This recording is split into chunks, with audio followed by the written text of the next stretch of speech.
Hello, and welcome to another podcast by Touchstone Financial Education.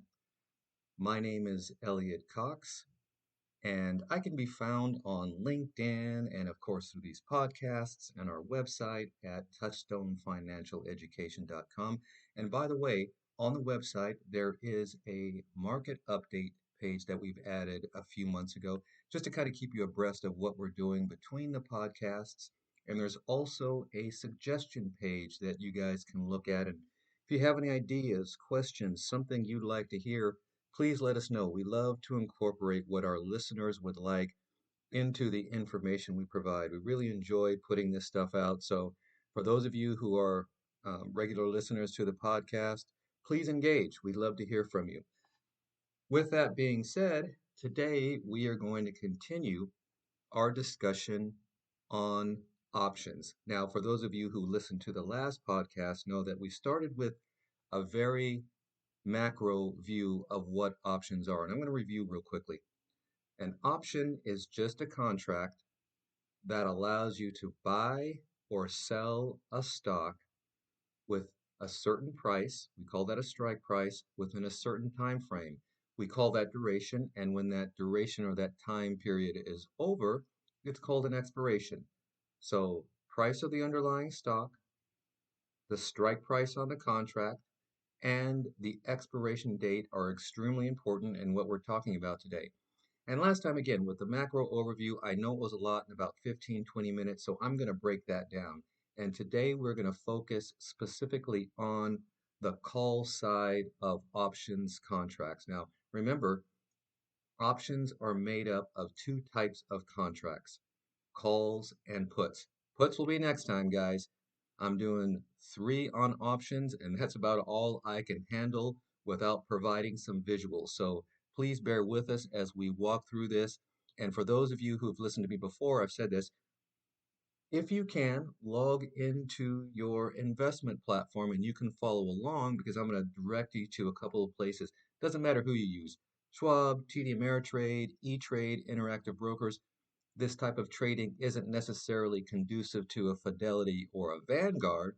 So you need to kind of step it up with the platform you're going to use if you're interested in options trading. Now, for those of you who are just interested in options and will never trade, just please sit back and listen along, and maybe I can answer a few questions for you today.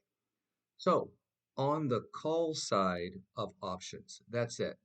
There are basically two strategies as with anything else.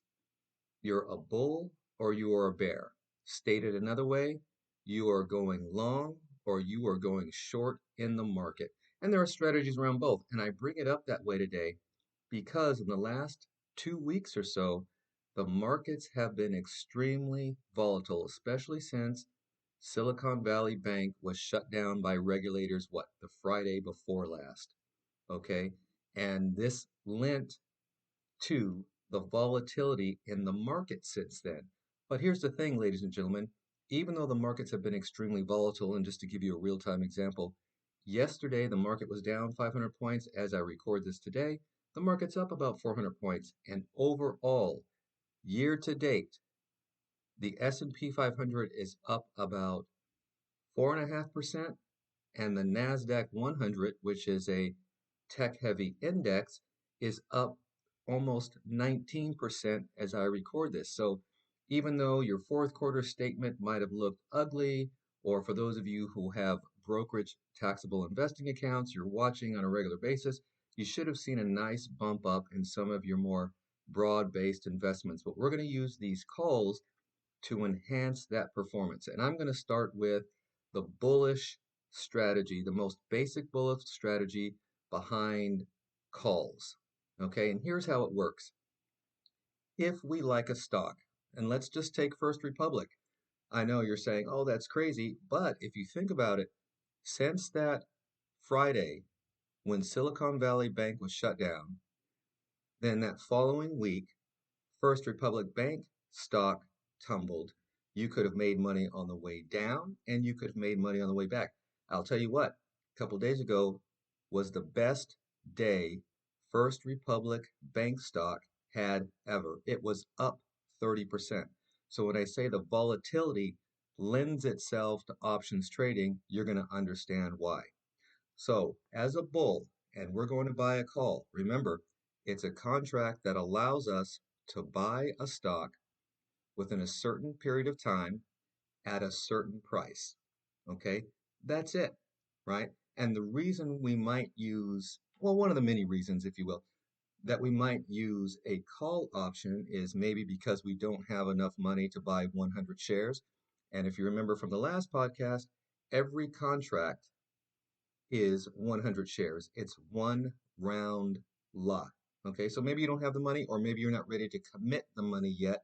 So we're going to dip our toe in the pool, if you will, by buying a call option. Now, we have to decide how far out in duration we want to hold the contract.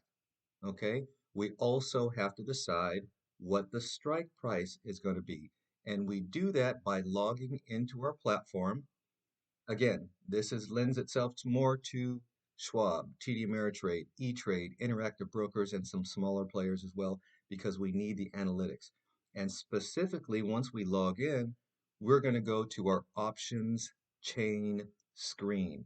And it might look a little funny to some of you who've never seen this before, but that options chain screen, once you're there, is split right down the middle of your screen. The left-hand side is going to be calls. The right-hand side is going to be puts. We're not focusing on puts whatsoever today. That's the next and last podcast on options. For now, of course, we're going to circle back perhaps later this year, depending upon market activity.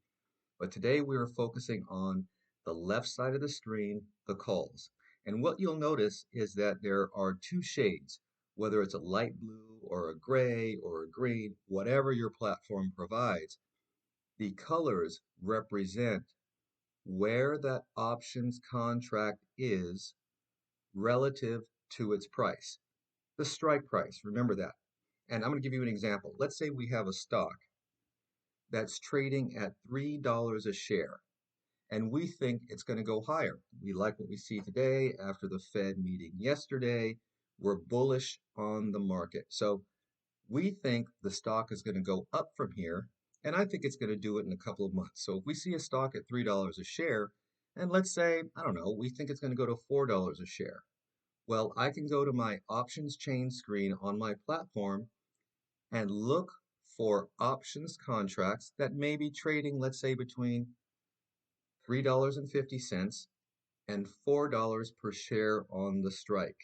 Okay, we're looking at the price, not the duration or the expiration just yet.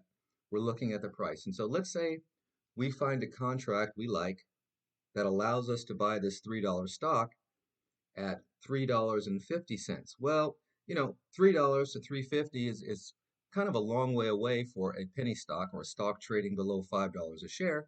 So we're not going to have to pay that much money for a contract. Okay, and you'll notice that on the options chain, there is the bid and the ask, the price of the contract, and we're going to buy at the ask.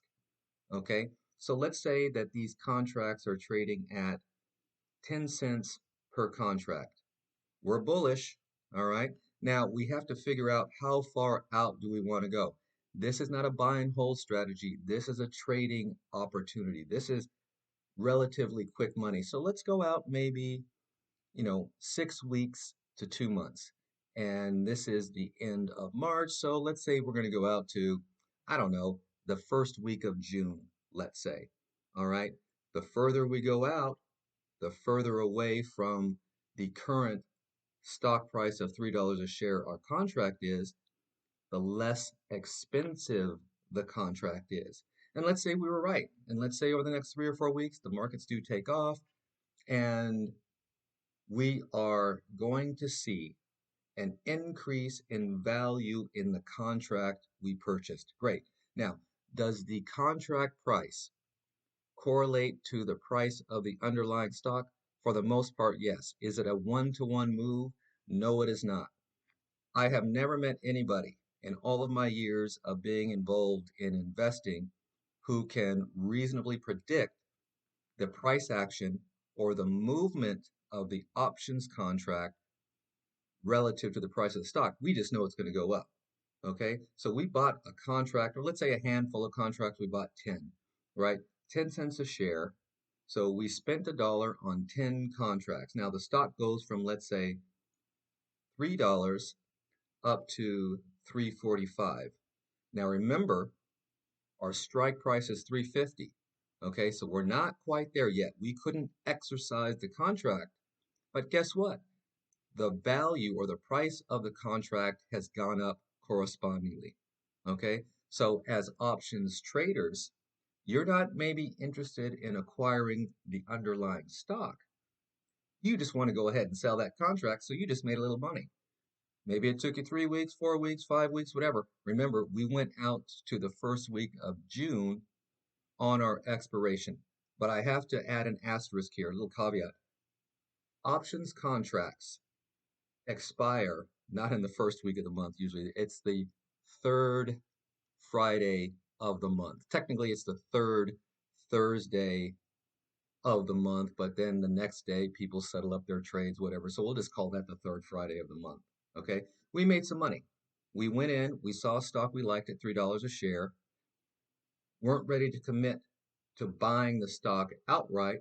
So we bought 10 contracts at 10 cents each, and the strike price at 3.50 was not met, but we got close. And before the contract expired, we went ahead and sold that contract, and we made a little bit of money. That is the most conservative options strategy out there. Okay. Now I'm going to continue with that example, and let's say the stock went from $3 to $3.90 a share. All right, not 3.45, but 3.90. Earnings report was great. Maybe it was an analyst upgrade. The markets are, firing on all cylinders, so we're making some money here. So the contract we purchased, now we have a choice. We can either A, sell the contract because we're just an options trader, we don't really care about the underlying stock, or B, we could exercise. And the reason we can exercise is because the price of the stock exceeds the strike price. Remember, the strike price is $3.50 a share in this example, and the stock is now trading at 3.90. Now, does that mean that we get to go in and buy the stock at 3.90? Absolutely not. We get to acquire that stock at $3.50 a share. So straight away, once we've gotten the stock, all right, we have made 45 cents a share. So in that case, it's called exercising the option. All right, you're turning that contract in and saying, hey, market, I'm going to exercise. I want my stock, and this is my price, and you will get it. That is basically the two options, or excuse me, I shouldn't say option, the two choices you have when executing a buy on a call. Remember, this is the most conservative strategy out there. And for many of you, you're going to have to get approval on your platform. You actually have to get approved for margin trading to engage in options trading. And it's pretty easy to do. There's not many hoops to jump through. You just ask, and they usually give it to you if you have sufficient funds in your account. Okay, so remember, we are buying a call, we are bullish, there is a strike, there is an expiration date, and of course, like I mentioned, duration, which is the time from now till the option expires. And in this case, we went out to the first week of June and we were successful. All right, here's a question, and hopefully you're formulating this question in your head while I'm speaking. How do you pay for that options contract? Well, you do it through your platform, of course, just like you would any other investment, and you're not paying a commission for an options trade. What you will be paying is called a premium. All right. So the money we pay for the privilege to acquire a stock is called a premium. All right. That's it. And so when you calculate your gain in this case on the position, whether you sold the contract back or you exercise the contract, part of your cost basis now is the premium paid. And in our example, we paid 10 cents a contract. Okay. Hey, maybe we made 4 cents per contract or 5 cents per contract. That's kind of nice. Options traders are in it for that. They want those real quick swings. We bought it at 10, sold it at 15. That's wonderful. Or we acquired the stock and we're going to do with it what we will. All right. And the reason why I start with this conservative strategy, especially today, as the markets are going up. Many investors don't feel good about the market. You smart traders out there know that again, the triple Qs are pushing 20% year to date. We're not even at the end of the first quarter. The S&P 500 pushing 5. This is a good time to get in while the markets are still volatile because that's where the money is made in the short term. Whether we're selling the contract or we are going to go ahead and exercise. Okay. And there's a couple of phrases I'd like to introduce you to here before we move on to the bearish side of calls. All right. In the money, at the money, and out of the money. And what that means is, let's go back to our screen on our platform. Remember, I was talking about the multiple shades. Maybe it's like a light blue or a gray or whatever, and it's split. If a contract is trading in the money, that means that it is above the strike price. In this case, $3.50 a share. All right, so that means that the stock would be at 350 or higher. Okay, if it is at the money, that means you are pretty much at 350 flat. You can exercise, you are at the contract price. If you are out of the money, and this will be shaded differently on the left side of your options chain screen, if you are out of the money, let's say the stock is trading at $2.75 a share. Couldn't exercise, it's gone down in value. That is an out of the money position. And the further out of the money you go, the less expensive the contract will be, but the more risk you are taking as well. All right. So if you're interested in buying a call, before you do that, explore your options chain screen.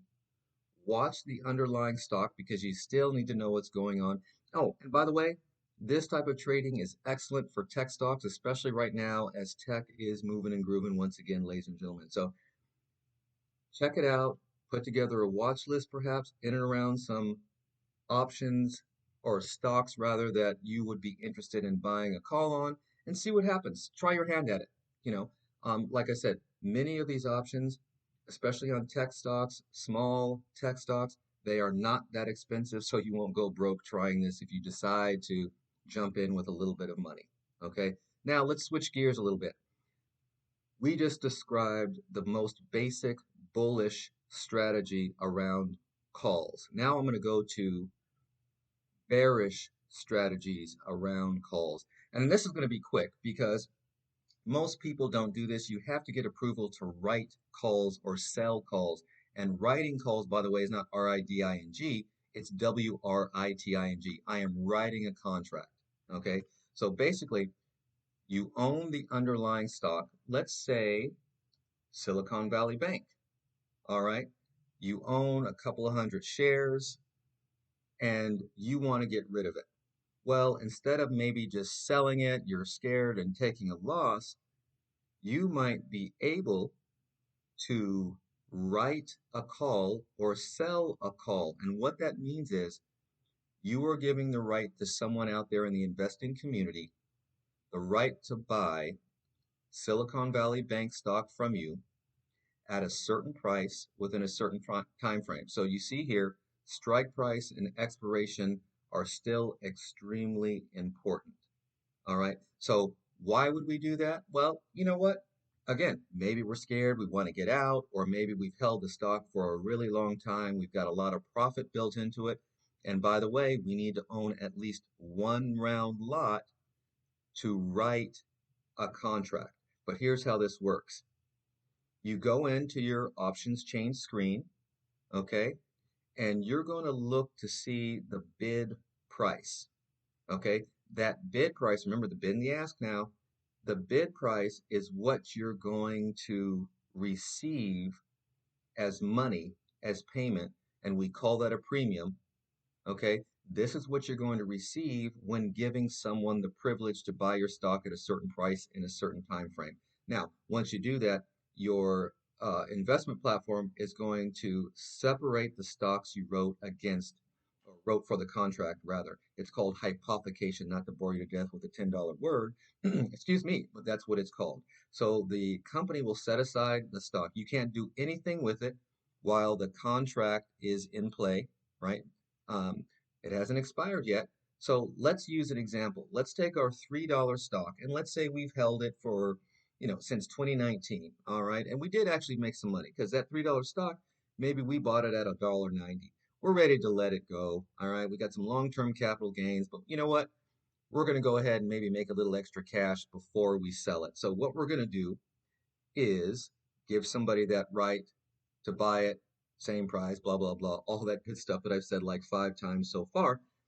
But the strategy is called bearish because you will make money by collecting that premium and the stock not rising to the level of the strike price. So the strategy difference here is you do not want the stock in the money or at the money where someone can exercise.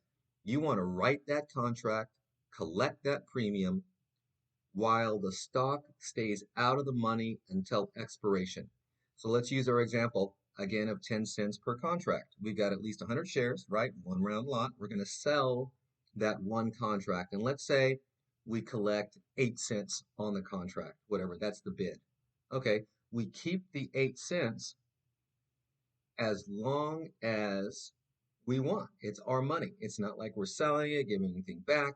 What will change, however, is if the contract price, the strike price gets to the level where the person who bought the contract can exercise. Then the stock is gone, but it's okay because we intended to sell it anyway. But if it does not get to the level of the strike price, remember, it is out of the money. Guess what? We get to keep the premium, 8 cents, as well as our stock that we bought at $1.90. It's now trading at $3 a share. So we collected a little premium. And guess what? We're going to turn around and do that again. We're going to write another contract until the stock is called. Okay? And called means sold. All right? We are writing a call. We are selling a call with the idea that we want the stock to stay below the strike price so we can keep both the stock and, of course, the premium, which is ours. And you know what, guys? That's it. That's all I'm going to cover today. I know that's quite a bit. I hope you take this to heart in terms of make this a good first step to start exploring the options chain within your platform. Most platforms today will have some good material you can read about other strategies in and around options trading. Okay. And please go from there with a watch list. I wouldn't do much more than that. Remember, buying a call is bullish. Writing or selling a call is bearish. Both involve a premium, a strike price, and an expiration date. All right. And that's basically how you make money as a bull and a bear using options. Now, remember, we don't have to exercise the contract. We can sell the contract if we're a bull. That's how we make money. If we are a bear, we collect the premium. We want to be able to keep the stock.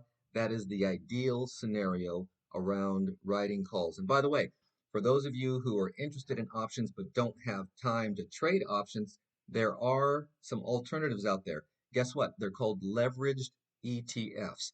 And a bullish one, real quick, is the T as in Tom, triple Q. So the TQQQ is a excuse me, is a leveraged ETF that includes options in its strategies, and it's designed to outperform the triple Qs or the NASDAQ 100 at a three handle or 3 times its price action. And I just threw a few words in there, didn't I? Price action is just the movement of the underlying, in this case, index, the triple Qs, or it could be a stock, right? And 3 times means if it goes up, let's say, 10% today, or let's say 2% today, then the T triple Qs should be trading at 6%. So it's leverage. They use options inside the ETF to make more than that index or stock will return. Conversely, S triple Qs is an ETF that profits when the triple Qs in this case go down. And it'll go down about the same, like 3 times. So if the triple Qs are off 2% one day, then it could, be down around 6%. Again, there's no direct correlation between price action, but kind of think in those terms. So if you don't have time, you want to be a little more aggressive in the market, take advantage of this near-term volatility, but you don't have the time to sit in front of your computer to actually trade options, please look into leveraged ETFs. BlackRock has them, Invesco has them. But again, more popular ones for those of you who watch CNBC know what I'm talking about. On the ticker tape at the bottom of the screen, you will see the T triple Qs and the S triple Qs flash across your screen. And just a reminder, ladies and gentlemen, the S&P 500 is up about 4.5% year to date. The NASDAQ 100, which is tech heavy, is pushing 20. All right. There is volatility in the air. We might be near the end of this pullback we've been experiencing for 6 months. This makes this an opportune time to learn about and engage in options strategies, or in the very least, look at those leveraged ETFs. Thank you guys for listening. This was a little longer than my usual, I don't know, 15 to 20-minute podcast, but I hope you appreciate it. Next time, I'm going to discuss puts. Now, remember, these are basic strategies. There are many others, but this is kind of the if you will, this is the primer for call strategy. So from here, it gets more complicated, but these are the basics that you would incorporate into a pretty good option strategy if you have the time to sit in front of your computer and engage in this activity. Once again, we are touchstonefinancialeducation.com. Please check us out on our website. Give us a shout out on the website. You can also look me up on LinkedIn. My name is Elliot Cox. Any questions, any comments, please, by all means, we love to hear from you guys domestically and abroad. We truly appreciate all of our listeners taking time out of their busy schedules to listen to this. I know this was complicated today. We got one more on puts I'm going to put out in about a week and a half.